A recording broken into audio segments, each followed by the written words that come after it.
with all due respect.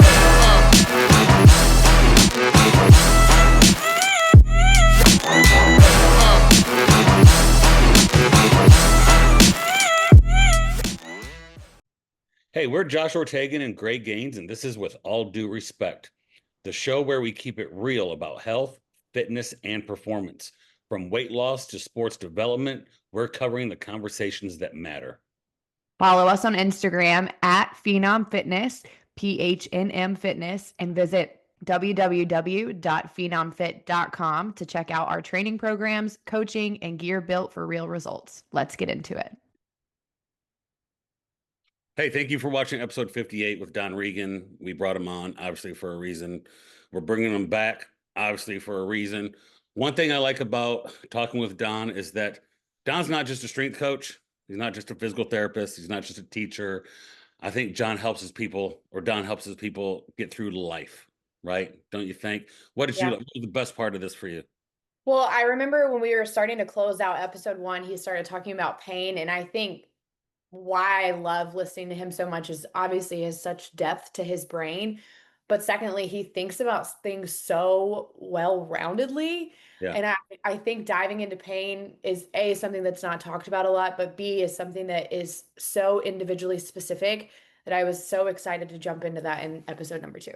Yeah, I think he's great from a clinician, from a strength coach, just from a person, right? We want to talk to cool people. So we hope you like this episode. Check us out on With All Due Respect, wherever you watch your podcasts. Gray did a Patreon. Check us out on Patreon. PhenomFit.com for all our coaching. And you can check us out at Phenom Lifestyle for all our blogs. And we hope you enjoy this episode. Thanks, y'all. Manicured. All right. It's not a Friday, but it's Casual Friday. It feels honestly like this week has flown by. I was shocked it was Thursday when I got up this morning. Hear it with all due respect. It is Casual Friday. Guys, we're wheeling and dealing on Don Reagan 2.0. And we're here for Don Reagan 1.0. You're here for Don Reagan 2.0. Well, I'm honored that I got a 2.0. I know. Well, at the end of it, Gray texts me as soon as we're done, and she goes, "That was awesome. We need to do it again." And I said, "Well, shoot." I was like, "I don't think Don works in the summer, apparently." So I said, Don was like, "I'm wide open." Only passion projects in the summer. Awesome. Well, I'm glad this is a passion project. For sure. If somebody just said screw Don Reagan 1.0 and is jumping on with Don Reagan 2.0, can you give us the Don Reagan intro as a little bit about who you are, what you do, what your passions are, and then we're just gonna go because you know what? We got 7 minutes to get them hooked in here, Don. So you're down to 2 minutes of an intro. Yeah. Yeah, the elevator pitch, no pressure. Yeah, just the elevator pitch. Yeah. I think my superpower is as a connector. I really enjoy meeting people. I'm genuinely a curious initiator. And so I really enjoy humans and getting to know them and their behaviors. So that started in a weight room job in high school. And I think I really enjoyed being around a community of exercisers. That led me to graduate school in physical therapy. I spent 10 years working in orthopedics, particularly private practice for 8 years. While on the side, I did teaching at various institutions, 3 or 4. I taught exercise science, strength and conditioning, athletic training, and physical therapy at different levels, different schools. And then 2 years ago, I kind of took a new position. It's kind of it was really a great opportunity to negotiate a role that was uniquely made for me. So I have a dual position at Carson-Newman University where I teach 3 exercise science courses a semester, primarily in the behavioral cognate, so motor learning, motor development, biomechanics, kinesiology. And then I spend the rest of my time working in our athletics department as the only physical therapist with a team of 8 athletic trainers and 2 physicians. And so it's my first time, I would say, officially working in college athletics. I've consulted in various roles and, done some teaching, but to actually be part of a sports medicine staff has been a really great experience and something that I think has been my really a professional goal. So I work closely with our strength staff. We have 3 full-time strength coaches. We're I think a premier D2 athletics department that has football. We have about 600 student athletes. So I'm involved in some of the rehabs, long-term rehabs, post-op care, spine care, concussions. But the other piece that I've also kind of carved out is we built a health and human performance lab here, and I specifically advocated for equipment that would also benefit our student athletes. So we are actually, along with athletic trainers and strength coaches, we are baselining a lot of objective data for, I wouldn't say all 600, but a lot of our student athletes get some sort of testing, whether it's body composition, bod pod, isokinetics, VALD, force plates, NordBoard. And so the sports science piece is, and I use that term very loosely for me, but I guess it's an appreciation for objective measures. I've also tried to add that to my responsibility, because I think that that's a really important piece of managing student athletes' health and performance. So Don, from what I'm hearing you say, you have created a Don Reagan winter wonderland. Well, and my level where I am in athletics and at a college, at a D2 level, and I've worked at a D3 level, and I have a lot of friends at D1 or professional athletics.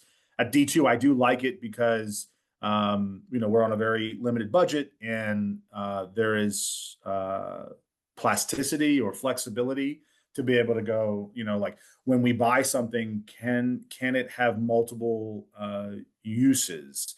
We're not going to have I don't know, a Biodex isokinetic machine, for every department. But we actually have 2 of those here at D2. You talk about kind of special for a D2 school to have 2 isokinetic machines. We have a Biodex in academics, and we have a HUMAC in athletics. I know a lot of D1 schools that don't have any, and all of our post-op knees are tested on the isokinetic machine. But to your point, Josh, yes, I think, I am blessed to have some flexibility to explore ideas and to grow, which is unique. If I was at an R1 institution, like let's say a University of Tennessee in Knoxville, I would have one role. I would probably be they call them professors of practice, because I don't have a PhD, so I would be teaching undergraduate courses, as a clinician turned teacher. And I wouldn't be able to do anything in athletics, right? Because they're separate entities and separate businesses. But at this level, that was part of my negotiation, was I was going to have to do some clinical practice to maintain my board certification, and I would rather have done that in athletics here on campus. And I also have a faculty house where I walk to work. So it's been a great fit for me and my family. My family gets to be a part of what I do, and my sons get to participate in athletics and be in the weight room. So yes, there has been some creativity, and it's been very very worthwhile. Don, I'm very jealous. I have envy right now for you, because you get to teach, which I have found is pretty cool. I am in a teaching role now where I teach a wellness class, which is pretty cool, because I like to realize what people don't know. Right? We live in a bubble sometimes, right? I get to interact with the kids. I also get to strength train kids, but you get to do research. So you get to merge, you have playtime. And Well, I wouldn't call it research. I mean, we really don't do any research. We're an R3 institution, but I do get to dabble in using equipment to guide training and rehab. And that's really, really special. And I get a chance to build relationships with.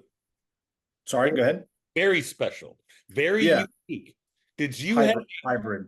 Was there? So basically, what I'm saying is you are merging the education with the practicality side of this, theory and practice, yes. Which is the conversation we have all the time, right? Yes. You have practicality and research down. That looks really cool. but I don't see a way that that's going to transfer to what we're doing in the weight room. Me and you have Right. had this conversation 1,000 times. Was there a school that had a model for this? Did you say, like, I want to be kind of like how they do it? Or Yeah. are So you up here freewheeling it? yeah. So for the audience, I turned 40 this month, and I think I need to be in full transparency. This is about a 25-year journey that I've been on. Yes. That job in that gym in high school, I was about 15, 16, and trying different things. And I've held a lot of positions, and I've failed a lot and made a lot of mistakes. But there have been times where I've been a full-time clinician in a private practice, and then I did part-time D3 sports medicine work, like one half day a week, or kind of. I've tried lots of variations, and I think that they've all been good to a point. But this flip where I don't know, maybe 70% of my time is teaching and 30% is practice, has been a really, really good fit for me. And I think I've gotten there through trial and error. Yes, there's some people I have colleagues I have that have some hybrid kind of version of this as well. I'm just grateful to be at an institution with leadership on both the academic and athletic side that saw value in me and saw that I could bring value and add value to our school, and that they were willing to try something new. I'm the first PT that's ever worked at Carson-Newman, on any front, on any side, and so I'm very, very grateful and thankful to be able to have a hybrid position like this, because I think that I've grown a lot over the last 2 years, and I really enjoy serving our student athletes. I get an opportunity typically to interact with them when they're broken, and they're vulnerable. They're pre-op ACL or post-op ACL or 7 concussions, right? Like lots of kind of challenging things, and it's a really it's a wonderful time to be able to connect with folks when they're hurting and vulnerable, and an opportunity to encourage them and give them clarity on like what is the plan of action and what do we do next. And and in the same breath, I'm also inspiring our exercise science students. I typically have one student a semester who's shadowing me in the clinic, and so most of them want to go on to PT school, and that also brings me a lot of joy. So there's a lot of pieces to this position that that brings me joy, and I'm very thankful for it. With I guess with your study, first question I have is, with what you guys, teach or collect or experience, do you guys take this elsewhere? Like, do you go to different conferences or different schools and Yeah. share the things that you do? Yeah, great question. No, not yet. We really are in our infancy with this data collection and lab, and so that's really only 1 year in. We're primarily using Vault products to do that, and that's a collaboration between primarily our performance staff and myself. But I kind of do the behind the scenes where I create the profiles, and and I just encourage our staff to think critically about what KPIs they think are most essential for that particular population or position. And then our strength staff and GAs and interns, they do most of the actual data collection. So yeah, I think we're still really in our infancy with that. When I probably speak or connect with colleagues, kind of like this, I share some of that. But as far as publishing, we're really not at that place yet. But I think with the right collaborators, I would be more than willing and interested in doing that. Yeah, which I mean, we've touched on this 1,000 times already, but it's such a unique position that you get to have a little bit of a piece of everything, that I think the benefits that other athletic programs could see after having someone that, or a team of people that are so involved in everything, the wavelength could be insane of the things that you guys could accomplish. And then second question was, what do you think is the most interesting finding that you guys have had? Is there something that was like, holy crap, I've never even thought of that before, or something like, maybe I did think of that, but I never applied it in this way? I think for me, yeah, that's a great question, Gray. I think for me, I have in the last 2 years been really fascinated by how complex human beings are, and that this idea that we can either prevent or mitigate injury, or like even the return to play process, that it really needs to be a battery of tests that are multidimensional, the physical, the physiological, the psychological. Like it's not just one thing. So just because the athlete thinks they're ready, are they objectively ready? Does the criteria, their hop testing, their timeline, their isokinetics, for NordBoard, whatever objective criteria we're using. Sometimes we have situations where the physician says they're ready because of how the ACL feels and because of the timeline. And then, then we do some testing and go, well, they still have a 25% quad deficit. So they're not ready. And that's a tough thing to communicate. Well, but Oh, the doc, buddy, is that a tough thing to communicate? brutal, because the doc says I'm ready and my parents want me to play and I'm at 9 months and I'm like, And the doctor said I'm good. That's right. And I the understand doctor's that. the expert, right? He's The doctor is the expert in the structure. They are the expert in the ACL, right? They did reconstruct that. So I'm thankful for surgery and surgeons, and yes. it's the right thing at the right time for the right person. So I'm not anti-surgery or intervention, medication or injection, even though I don't have those, practice rights in my scope of practice. But, it's more than that. It's more than timeline. It's more than how the ACL feels and its endpoint. There's a lot of factors. And sometimes we have folks who look great, feel great, they're cleared by the physician, but psychologically they're not ready. Yeah. And so that there's a lot of factors that goes into that. There's a lot of pressures on our student athletes, academic pressures, personal, social. So the idea that stress is cumulative, that these decisions, practice is an art. Like there's a lot that goes into all of these decisions because working with and studying humans is really hard. I know that I'm a hard person to understand. I don't even like myself sometimes. I'm amazed that my wife, right, has decided to be my wife for almost 20 years. So if I recognize that about myself, then obviously, someone who's going through the most catastrophic event of their life, like an ACL at 20 years old, is this the worst thing that's ever happened to them? Absolutely. And we need to validate that and appreciate that and recognize that rehab will not be linear. It's going to be up and down and circles, and they may be ready in some criteria, but not in others. And then you got coaches. And so there's a lot of factors that go into it. So I would say, Gray, to answer your question more concisely, I think the complexities of working with humans is probably what I've been most fascinated by, because I've been allowed to have influence or work with a broad group of people, including sport coaches and physicians and athletic trainers and performance coaches. And that's something that I really am passionate about, is leadership and culture formation.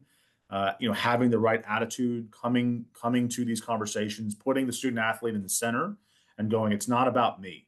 It's not about, right. It's not about me as the PT. It's not about what I can do to fix this problem. It's about, identifying the best or the right course of action for this individual. And that includes, maybe I'm not the right person to drive this bus.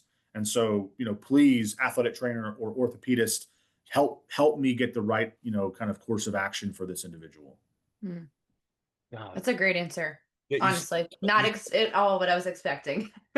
What did you think I was going to say, Gray? I don't know, something scientific. Yeah, so and something, maybe it was like movement specific or power cleans specific, or but I totally agree with you. I think that's what a lot of my own coaching has taught me, is that humans are so complex, and I think that's partially why I love what I do, is because I get to dive into the brain of someone, of why they think the way they do, or how they were raised and how that affects their current habits. And I find that equally as interesting, is we are all very complex. You are forced. So one thing I have a struggle with personally is people that use the word perception, because we all bring to the table our own perception. Sure.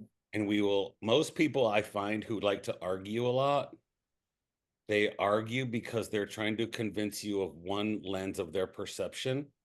And they fail to understand perspective. I also find that most people who worry about perception care about what other people think a little too much.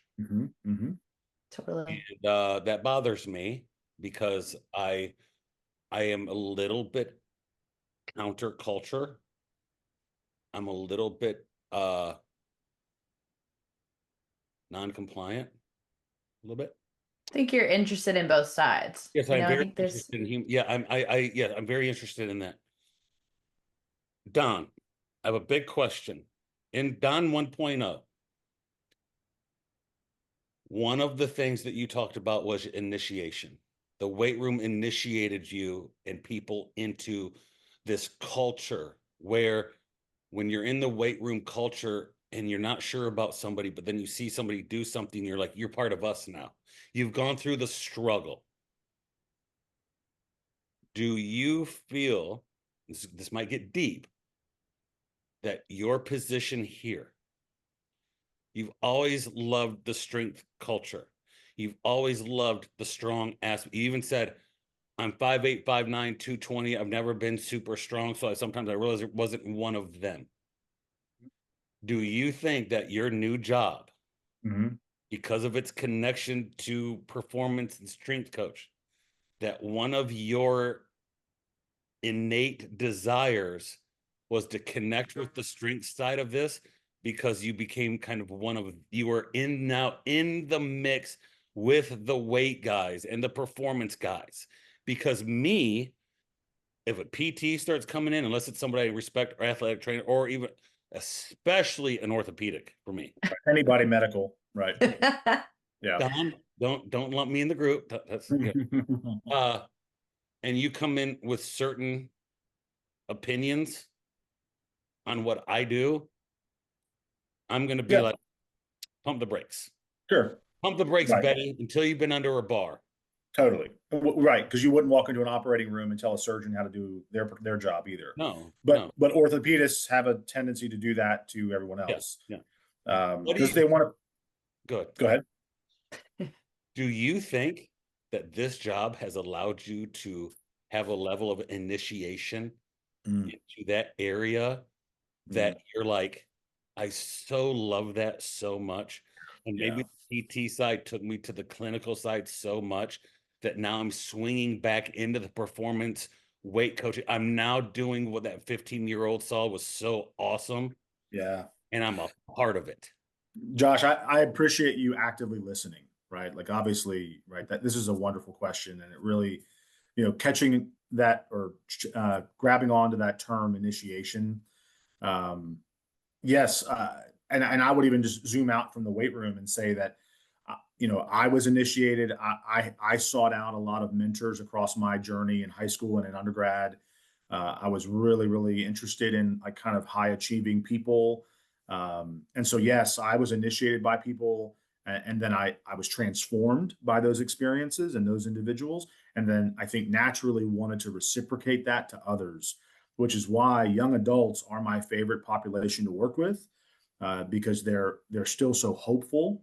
They have, hopes and dreams and aspirations, and they think they know what they want, and they think they're going to, they want to be a nurse anesthetist because they make a lot of money doing that, or a PA because they make I love questions like, should I go to PT school or PA school? And I'm like, this is a bad question. These two professions are so different. What you're doing is you're comparing the amount of academic investment with the return on investment financially, but there's so much more to these professions than just that. And so digging deeper into people's whys, to start with why, like, why are you even interested in healthcare? And then students will say, well, I just want to help people. And I'm like, that's a bad answer. Like, you can help people by being a barista. Like, why? Tell me more. What makes you gifted or talented to be this type of professional? So to the weight room piece specifically, I was really, really blessed in that our head director of sports performance, Jeff Boschman, I've known longer than anyone else at Carson-Newman. So he and I were at Liberty together way back when I first teaching job. I was teaching a CSCS prep course, Essentials of Strength and Conditioning, and he was in the program as an undergraduate. So we knew of each other. He interned with Liberty Football and Bill Gillespie. So we shared mentors. He had come to Carson-Newman a couple of years ago. We had kind of lost touch. And then when I started to investigate this position, he was the first person I went to. And I went to the weight room, the first place I went to, and reconnected with him and said, hey, like, I'm looking at this exercise science faculty position. What do you think? And, and so he's been a great resource and someone that I trust unequivocally. And I think he trusts me as well. Our families have become friends, and, he's now married with a kid on the way. And so there's some great relationship, bilateral trust there.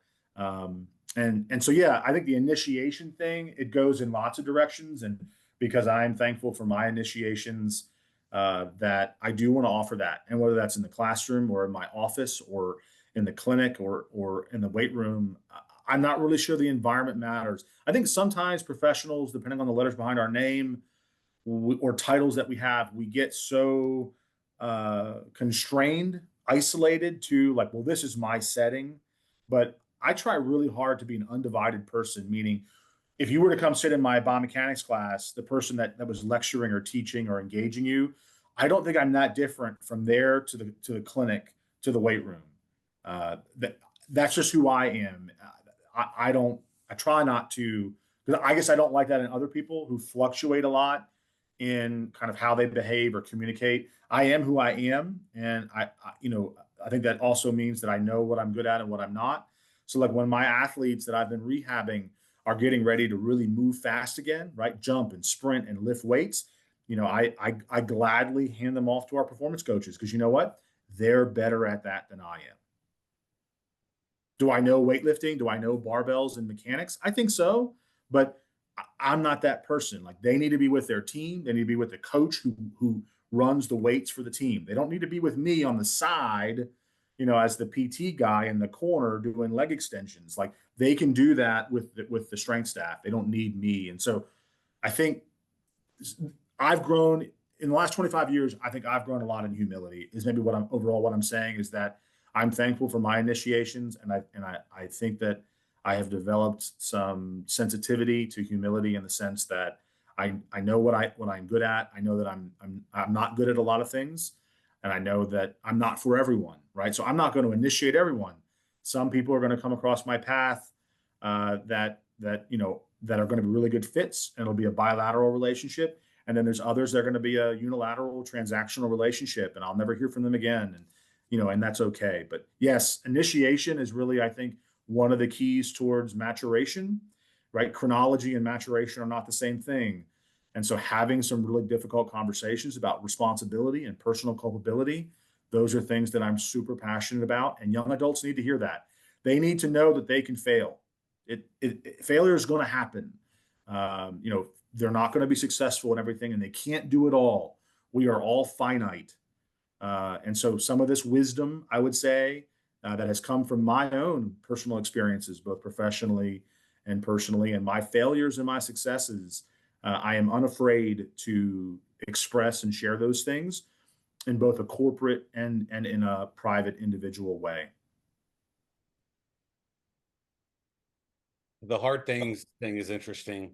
I have a 9-year-old that is currently upstairs in his bedroom pouting as we speak. Yeah, I've been there. We never played. No, I've personally been there. I've been pouting and crying in my bedroom too. I do it frequently. Just Yeah, kidding. I'll be there later on tonight. Right, I got jujitsu. I'll probably come home. Right. I'm definitely gonna pout. Yeah, yeah. You muted.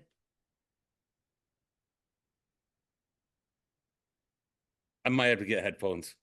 But he did a baseball camp today, and he's never really played a lot of baseball, so he went to a baseball camp.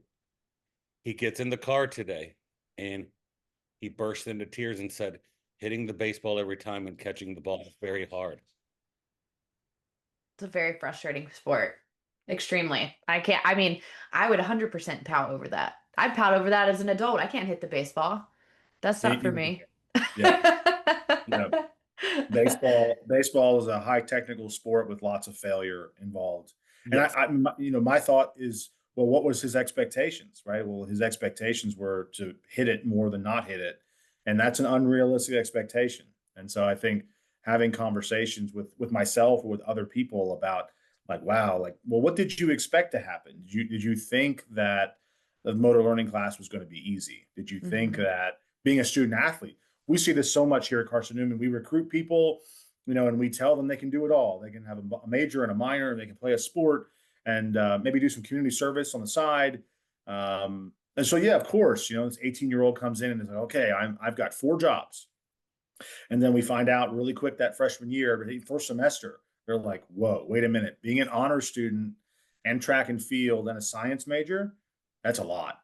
I don't know that I can handle this. And that's a hard conversation, again, to embrace those limits and go, okay, what were these unexpressed and unmet expectations? What did you expect to happen? Did you expect to be flawless through these experiences? And most of us do, right? No one wants to anticipate, not hitting the ball, but that's part of the game. Right. I think that's a big part of preparation from high school to college. And like, I think your high school will do the best job that they can to prepare you, but you're not prepared whatsoever to go from an 18-year-old that is a student athlete and has a summer job that is, like my summer job was at Smoothie King. I was making smoothies in the summer, to then going to high school or to college. And I didn't play sports in college, but those kids that do, they're maybe having that full-time job. They have a full schedule. Like I didn't really have to study in high school. It's But two I did, jobs. yeah, so I did have to study in college. And so it's just that switch. You do a lot of changing between like 18 and 30 and probably even beyond 30. But Sure. that I've seen so much change just in that decade of my life. That's Yeah. like, I feel like every year I'm like, oh my gosh, there's something new I have to learn that's not, Yeah. coasting by. Yeah. Continuous learning. I think Mhm. parental style also plays into this, for Sure. the types of parents that maybe try to shield their child from experiencing those failures or to explain it away or excuse it away. I think that maybe that also prepares them for a false sense of expectation that there's always going to be someone, whether they're 18 or 22 or whatever, that's going to mitigate the consequences of my Sure. decisions. If I don't sleep and I don't study, and then I'm unsuccessful in the course, well, that's the professor's fault. Uh, All right, well, yeah. Sure. hold on now, because if you didn't sleep and you didn't study and then you failed the class, whose fault is it, right? Well, but my mommy says, and and and this is something that we've dealt with. We deal with that, as Yeah. folks that are unsuccessful. I happen to be probably the most rigorous professor in my department, and so I happen to probably catch a lot of these situations, and we've had some of that, where a student fails. This is their first failure. They're upset. They want to challenge their grade. And then eventually there's an email from a mom or a dad that says, like, what do we have to do to fix this? And, was this really fair? And so that, and we have processes in place to evaluate that. And, but my point is that if you show up to work late repeatedly, eventually you won't have a job anymore. Right. I If am you, blown away that a parent would email their kid's college professor. You're telling me that's just not a high school thing? There are no. parents that have emailed you about their kids. That's How- wild. Or my department chair, or just the provost. It just skipped all of us and just said, this is what's happened, and I want to know what's next. And yeah, my kid cheated, but Oh, like that's fine. It's their last semester. What do we have to do to get them through? We've already invested X amount of dollars. that blows God. my mind. That blows my mind too. My parents would be like, just come home. Honestly, we'll stop paying for college if that's how you're going to act. Well, just come home because you can do And I that at the house. and I think that's what my wife and I would do as well. And and Right. and and my sons, I have 4 sons, and Mhm. statistically, that they're gonna experience a lot of failure, and one of Yeah. them's probably gonna end up in prison. So I recognize that, like, like that's part of being human, and we can't control each other, and friendship and influence is a gift. Parenting is a gift. I can't teach a pupil who won't give me the authority to be their teacher, right? So there's Yeah. a level of mutual submission, I think, in all of these relationships that are really transformative. But yes, I think why I brought that up was because I think that there has been a pattern in some people's childhood experiences where the parent bails them out. The parent always kind of protects them for right or for wrong, uh, Hmm. and then they try to carry that into industry or into adulthood, and then find out, like, wow, you It's know, hard. everyone's against me. Hmm. It's not me, it's all of them, right? It's Hmm. every supervisor I ever had was a terrible human being or professor. And I think we know the common denominator is this individual, but they don't see that.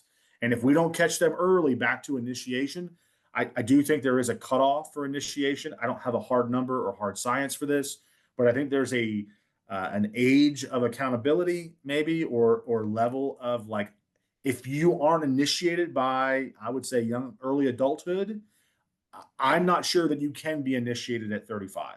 Like, I think you kind of get into habits, thought patterns, and lifestyle habits that, like, you develop this narrative that everyone's against you because of X, Y, and Z. And I don't know that at 35 or 45, it's kind of like working with an addict. I don't know Yeah.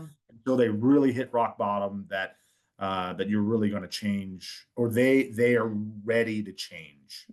That's what I was going to say too. It's like it almost takes like a life altering event for you to question yourself.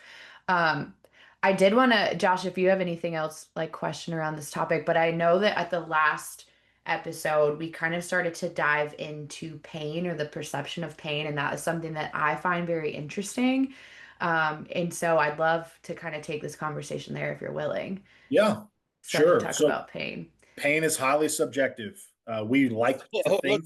Let's put some parameters. When we talk about pain, are we talking about like physical injury type pain, like a trauma? Are we talking about like, oh, I blew my disc out, or I Yeah. blew my elbow out, or Yeah. okay. So yeah, right. Well, you're right, Josh. So good point. So let's rewind. Even like operational definitions of pain are hard. The unpleasant sensory experience, right?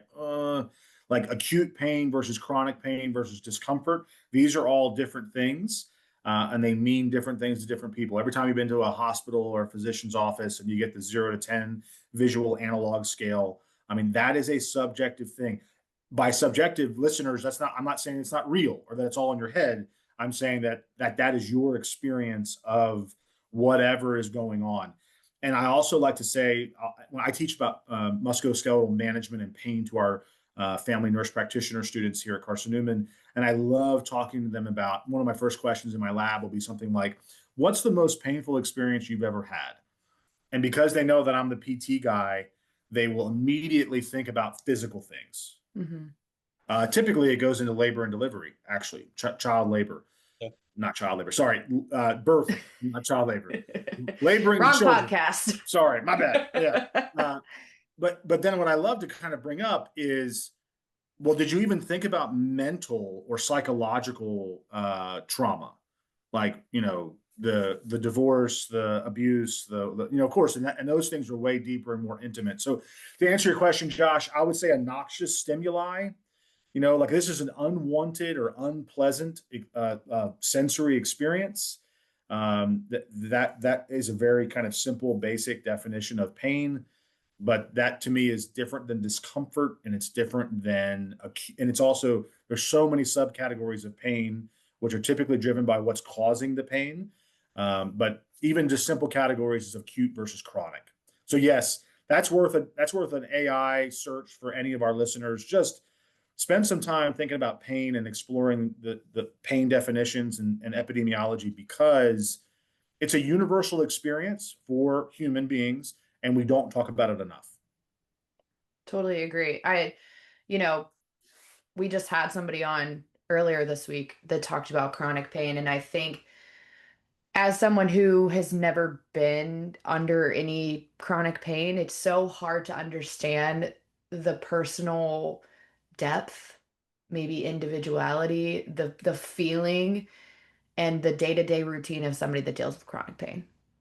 I think Yes. acute pain is something that we experience regularly, but Yes. chronic pain, just hearing his story of talking about chronic pain to me it broke me down Yeah, and 100%. There's a study in 2011 that specifically says that 30% of Americans who experience acute pain will go on to have chronic pain, which is a really wild statistic. That is. And that continues to increase, even though we're putting more money and more surgery and more, this goes also into pharmaceuticals and opioid addiction. But epidemiologically in America, we are not winning this war on chronic pain. And why do 30% of individuals who experience an acute pain exacerbation, let's say it's the disc in their neck or their back, or some other traumatic event, why do 30% of those people become, I would call, kind of quote unquote non-copers? Why do they become chronic pain sufferers, which is a very complex thing to study and to discuss. Do you have any ideas around why you would think? Well, I think, again, humans are hard to study. Sure. because we are not machines and we are not identical. Sure. And then like, what is the mind? Where is your mind? What is a person? Like, there are some really deep questions that come with pain, because my relationship with pain is very intimate and personal. And then the more episodes of pain that I experience in that particular region, the kind of the orchestra, if you will, plays the same tune over and over again. And then I begin to adopt that narrative and say, well, that is my life experience. Or when it gets really bad, people will start to disassociate from their pain problem. They'll say, oh, that knee, that neck, that back problem started in 1982 at the Alamo Dome. So I think concepts like stress is cumulative. I think embracing things like finitude, rest, diet, exercise, lifestyle behaviors. I think there's a lot of people who have conditions like fibromyalgia that typically happen in middle-aged obese women. Well, I think that's a population in our society that typically puts everyone else around them before themselves. Then they get to a point where their healthcare starts to really falter, let's say 45 to 55. And then they're like, well, what's wrong with me? Well, what's wrong with you, in part, I don't want to, just make gross generalizations. I think part of it is that you're at 45 years old, you got married at 25, you spent 20 years putting everyone and everything ahead of you. And then suddenly, physical breakdown, menopause, all these hormonal things are changing. There's so much complexity to that. And so I think that's why it's so important to have physical education. It's why it's so important to have healthy habits and behaviors in youth and high school and young adulthood, because we hope that those, health promotion, physical activity promotion, that those things are being learned early and carried on throughout life. Only one factor, please. I'm not saying all fibromyalgia folks are just bad at. I'm trying not to gaslight people here. It's not just lifestyle. There are traumas and so on, but I think it's really complex, and I think some of it's mental health. Some of it is they really need a mental health provider and not a physical health prescriber. That some of them need partners that listen and love them better, that give them maybe the benefit of the doubt, maybe even healthcare providers that are not gaslighting them. I do want to encourage our chronic pain folks, whoever that might be listening, that I think they need to maintain hope. When I work with chronic pain folks, which I have a lot in my career, a lot of it is about hope. About is there maybe my pain is 7 out of 10 and it's been that way for years. So the expectation that I'm going to be a 0 out of 10 isn't going to happen. But can we get the 7 to a 4? And if we can, how do we do that? Well, maybe it's sleep hygiene and it's investing in a jacuzzi. And if doing those things every day get you from a 7 to a 6 or a 5 or to a 4, I think that's a win. Controlling what you can control. I think that's really, really important. Yeah, the guy we had on this week, his name's Eric Wilson. I'll send it to you. Very, very interesting story. He worked for Purdue Pharma in the early 2000s and sold OxyContin, and was told OxyContin wasn't dangerous. And he was part of one of the first big pill mill investigations, and he testified in like high-level court. And then later on, through a back injury and 2 back surgeries, he became addicted to pain pills. He would probably say 15, 16, 17 years later. And the story, he went to physical therapy and they said, hey, what can you live with? And he said, I can live with a 3. And he was living at an 8. And just the process of going from an 8 to a 3 and what he went through. And then they also prescribed him benzos. So he was weaning off I mean, it's an incredible story. But I thought opioids weren't addictive. Yes, they were told. Yeah, right. Right, exactly. But that's the whole thing. The whole story was incredible. I like feel so hard for any clients that, and women or men, but I work with mostly women that are in that age demographic, because I was like, you personally have, in my opinion, undergone the most change, right? Like technology, pain medication, healthcare changing, government changing. Like there's so much that has happened in the lifetime of somebody who's 45 to 55 years old. It's mind boggling sometimes. And I'm like, no wonder you feel so off track, because all you've been sold for the last 20 years is everything's bad for you, Yeah, or right? quick fix or quick Or fixes, quick right? fix, right? Yeah. Sure. So, you turn around every 5 seconds and there's a new diet or a new pill or, Sure. whatever. It's Yeah. really hard. I think Because I think I referenced it last episode, but the comment you made to me when I was actually in discomfort, not real pain, not like I've had chronic pain with my neck, and I caught a peroneal nerve pinch. That was fun.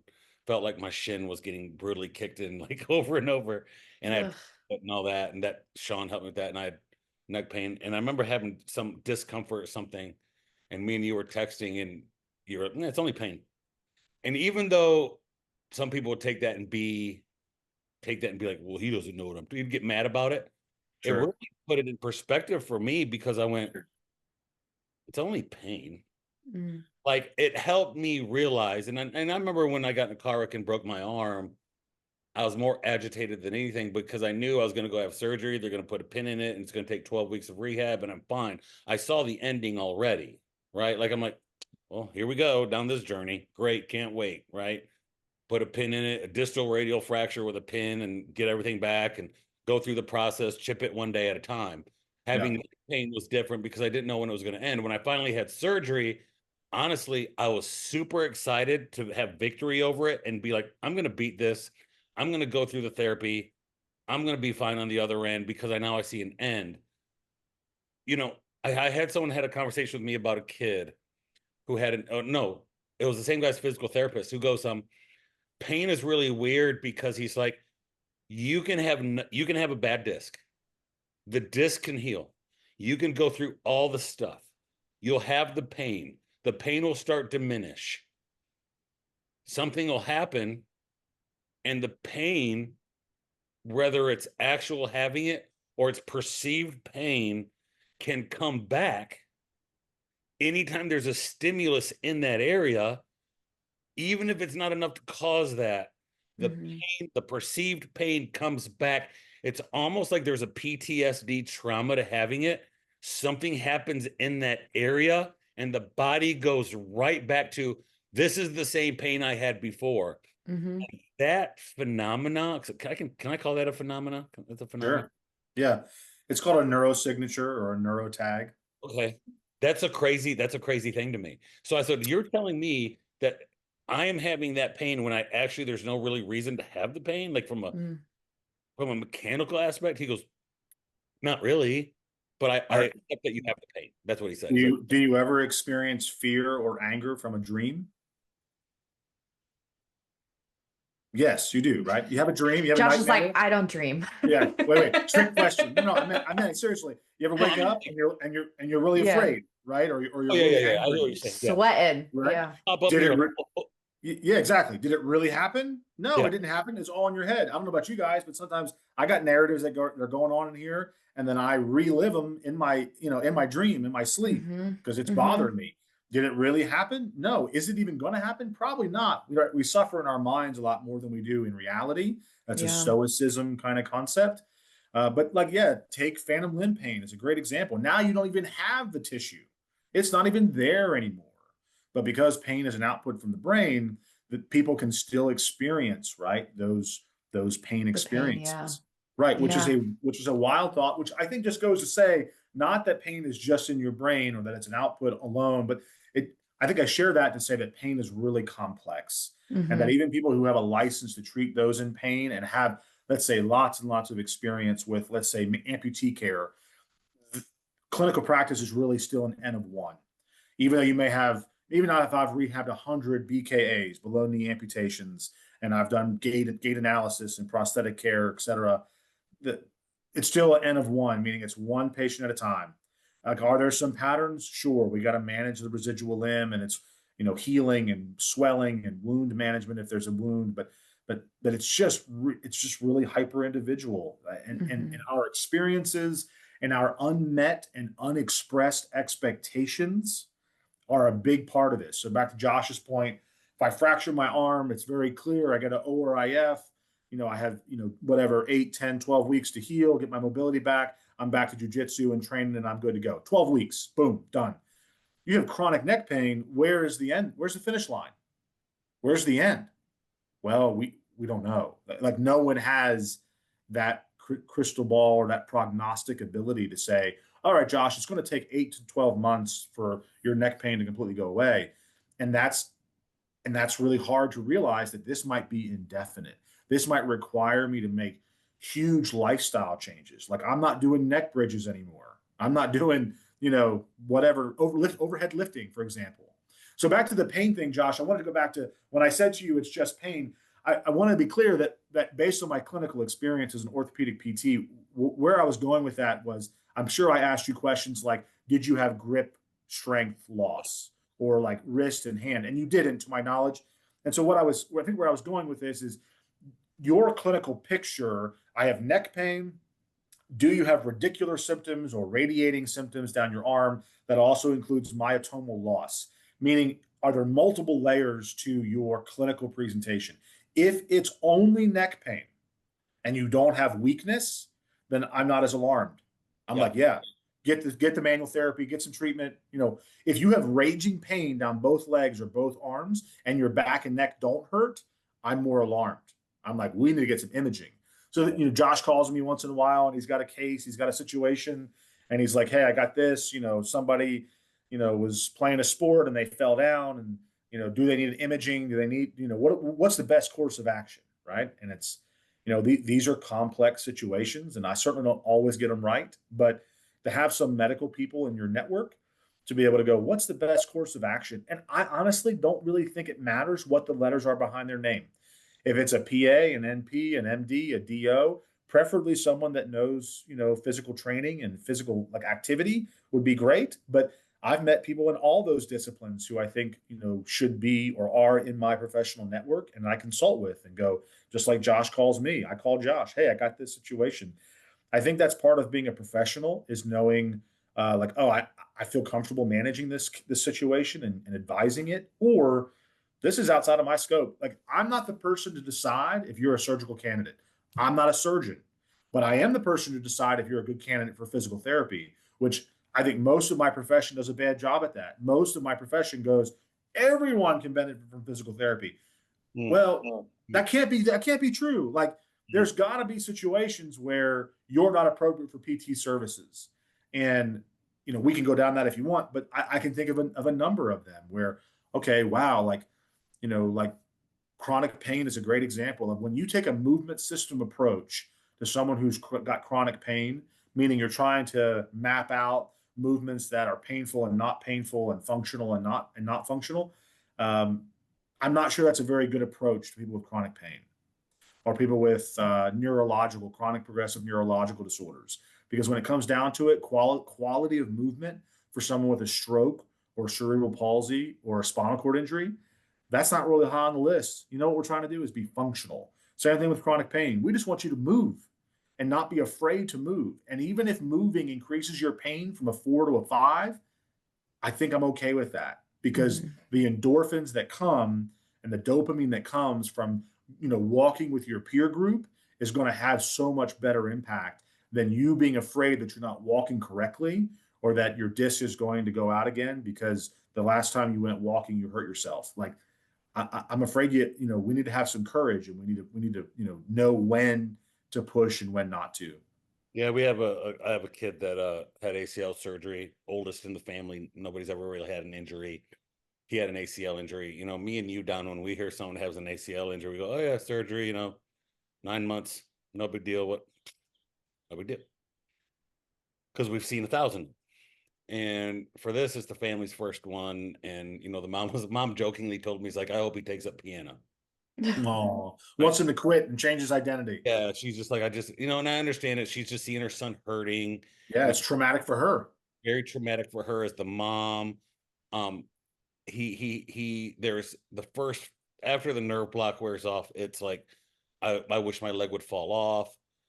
And, she was kind of talking a little bit about what she could do this summer. I said, get him around his friends. I said, summer ACL surgery, the first, and they have to mobilize him because he had a meniscus, medial meniscus repair. Yeah. And so they had to isolate the knee. And I said, don't let him be alone all summer. Like over, go do some things, be around them. I'll check in on them, bring them up to me. We'll hang out. And none of that was talking about like the actual process. Mm. It was like, man, I'm worried about the psyche of the kid. It's a great kid. That's right. You're thinking holistically about the whole human being. I think sometimes we have a false dichotomy. It's called dualism, where we separate the mind from the body. Like, okay, the body is less important or less valuable than the mind, or vice versa.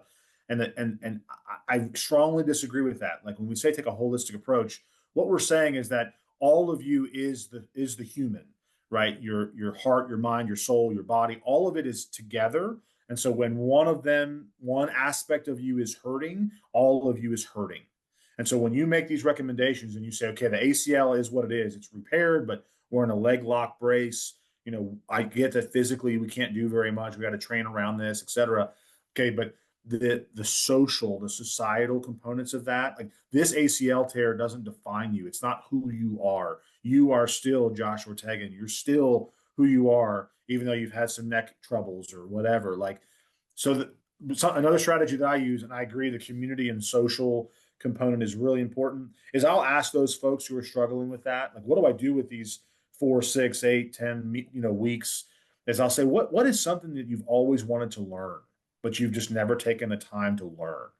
And and usually young adults, they're like, nothing. Like they don't want to play along. And I'm like, okay, no. Like I really, like we may have a conversation about binge watching something or whatever, but I'll go, who has really interested you? Who's intrigued you? And or something in class you've heard that you wanted to learn more about.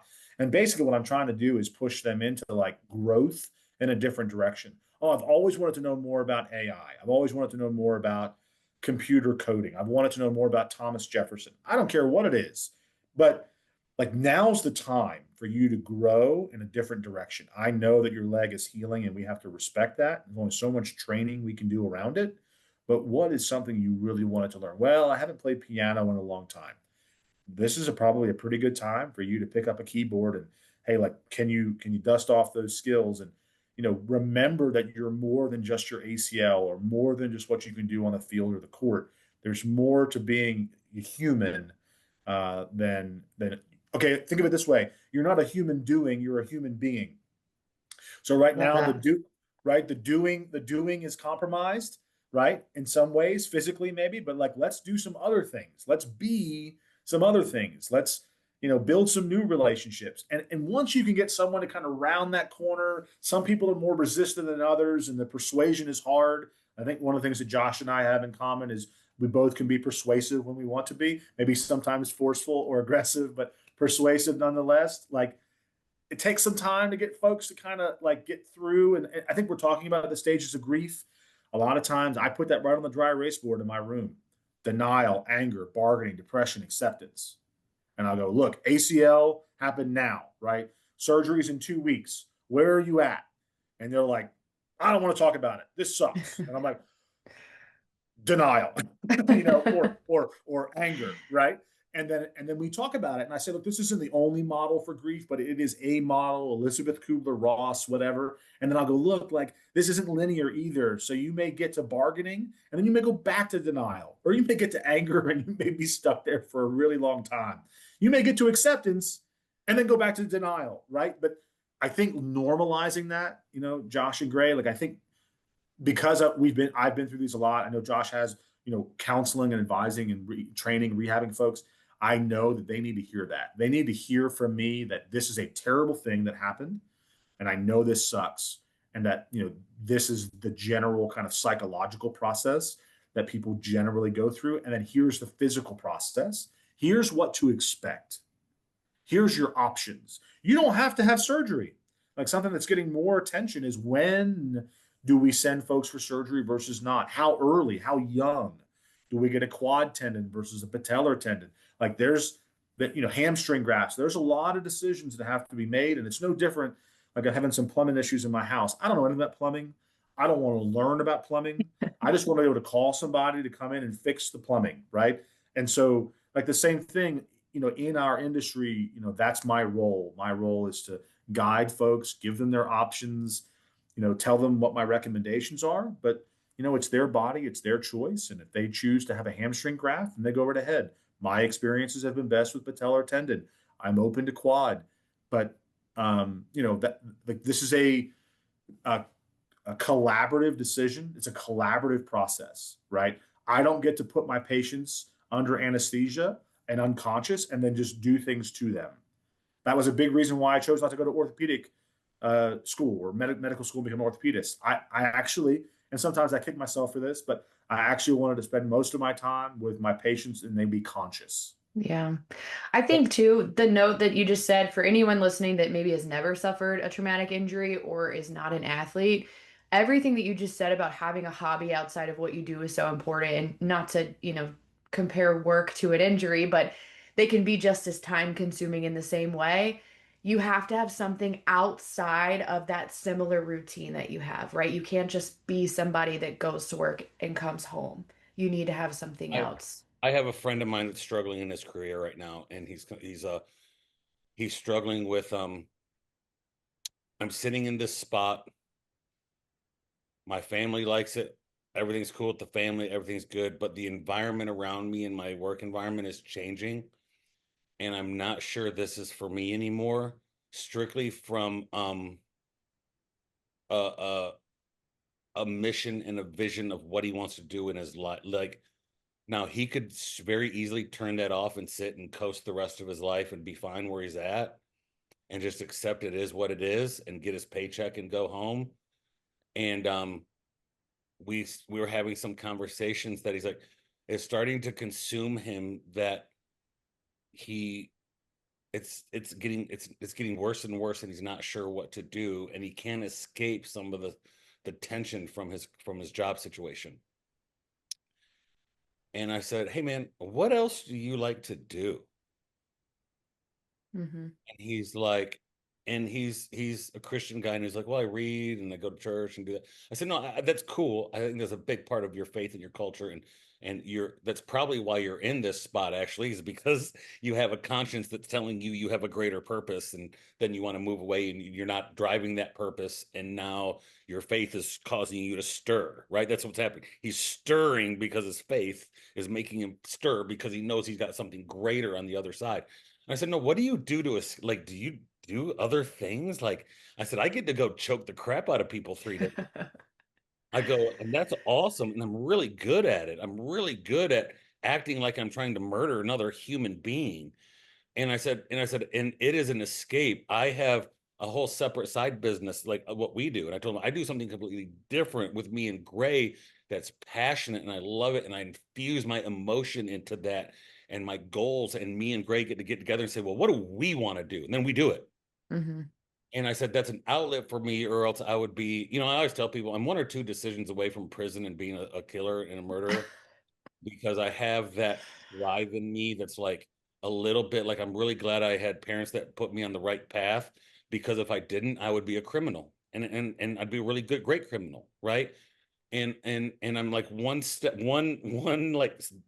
like data point over from being a criminal. And he goes, well, I really don't have that. And I said, hey man, I think you need to find that. And then I try to tell them Exactly. to they don't want it, right? I try to Yeah. play them. They don't have that. They don't have that. And I feel I have a heart for people that don't have that. Mm-hmm. You play chess. I think what we're talking about is you can have some expertise or mastery in one area, but I think it's always good to be a novice somewhere else. 100%. So in that kind of early cognitive or the beginner stage of something, I think that's a very good thing. It's a very humbling thing. I know that I'm a better teacher when I'm actively learning something. And it doesn't have to be necessarily related to what I'm teaching. I also did this past spring. I took a board certification exam in sports physical therapy, which was a 200 question test. And my students kind of found out that I was like preparing for an assessment. And I was using AI to generate questions and stuff. And I didn't really think about this or expect this, but my students really respected that I didn't have to do that. I don't have to do any of that. And it doesn't really change my job or my position, but I challenged myself and elected to sit for this test. And I think they really respected that. Wow, like he's still taking tests, 25 years assessments. He's still being assessed 25 years into his career. And so I think this noviceness, I'm not saying we should dabble in everything, but I do think that, what I'm saying is when these folks are going through catastrophic experiences, what is something that they've always wanted to learn that they've never taken the time to do. Yeah. Mhm. That's what I tell people about jiu-jitsu. They said, "Why did you start it?" I said, "Because I've never done anything one time in my life where I was actually that bad, and I couldn't live with myself knowing that I was actually that bad at something." Jujitsu, yeah. My first day in class, I realized I was a completely helpless individual that was nowhere near as tough as I thought I was, and Mhm. I was a walking victim. Yeah. I've never done anything that I was that bad at. I came home and didn't sleep for 3 days before the next class. I remember because I couldn't handle being that bad. I had to go back the day to be better at it the next day. And then we're 10,000 days ahead of that. And now we're so far. But what I still realized is what's interesting from the Dunning-Kruger effect is even though I'm a black belt, I'm still really bad. Yeah. Yeah. I'm still not good. Right. Yeah, I think what we're talking about is some equipoise between things that would bring us a lot of confidence and that we have maybe some ego associated with. I'm good at this. Fill in the blank. I think there needs to be some equipoise with that. With I'm not good at this. Like I'm humbled by this. Every time I go into the jujitsu mat, I know I'm not good at this, and there's so many people around me that are so much better. Whatever that is, I think this goes back a little bit to the weight room for me. And I said this in part one about the weight room is the ultimate meritocracy. It is a fair place. Like whatever you could do yesterday, can you do more today? And if you can't, if you can do less a week later, then gravity didn't change and the weights didn't change. You changed. And so there's a Mhm. humbling there that I think is really, really important for human beings. Because I know that if I let's say that my job was 100% academic and I was in the classroom all the time, I was only in the classroom. In general, in my classroom, I'm the most accomplished, intelligent, kind of knowledgeable person in the room. Right, I'm driving the conversation, I'm driving the curriculum, and so I think it's common for professors to develop some hubris about that. I don't really need to hear from the student. I don't really care what you think because I'm telling you what the answers are, what the truth is. I practice clinically. I go to the weight room. I train because it humbles me, because I think it counterbalances the place where I'm the sage on the stage to, wow, I'm probably the weakest guy in this weight room. And that's okay, because it's not about how strong I am. It's about training. It's about people seeing me train and knowing that I'm training, or being humbled by that process, because we're all leaders and we're all followers at different times. We're all experts and all novices at other times, and that's again part of the complexity of being a human. Yeah, there's a I'll roll with somebody in jujitsu and maybe he's really good black belt. He taps me out or something, and I'll sit down. I had a buddy of mine recently go, "Hey, I watched you in that roll. What happened?" I said, "He's better than me." There's Yeah. nothing that happened, bro. Like nothing Yeah. hurt. He's really good. And I sit against the mat, and he'll look at me and be like, "Hey, what happened?" I'm like, "What do you mean? He's good." Nothing happened, right?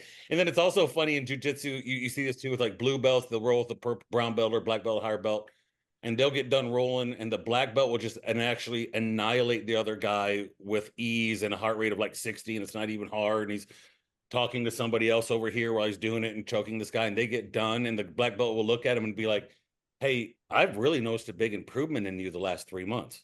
Mhm. After you annihilate him, you Mm. say, I've seen it happen. And the blue belt just looks at him like, I'm like, wants to give him the middle finger because he's like, Yeah. what talking? You just are not. No, there are patterns and movements that I have to do, and I can't stop. I can't just let you do what I want anymore and just figure out I'll find a way later. I know you'll take advantage of my mistakes. So you're better now than you were 6 months ago. And I noticed that because I treat you different, right? Um, But no, I totally agree around the conversation of being a novice in something. Josh knows this. Every year for the last 5 years, I've challenged myself to do something new that I'm not good at. in a And marathon. it makes Yeah. ran a marathon, CrossFit, became a spin instructor, yoga instructor, skiing and hiking like that. It just but now every year I'm like, I'm not scared to do stuff, you know? it doesn't scare me. I don't mind if I'm the newest person in the room. It like gives me a little bit of fire because I don't want to be the newest person in the room.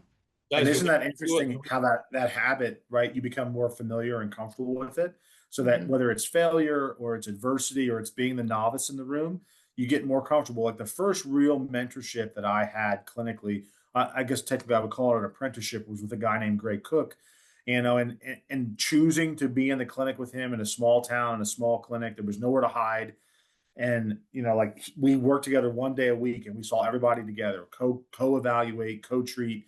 That was hard. It was hard to be in the room with him because he was 20 years my senior, and he was really very good and well respected at what he did. Once I went through that the first time, then it got a little bit easier the next time to like seek out an apprenticeship or to seek out a mentor and go, okay, like I learned so much from that about him, about myself, about the process.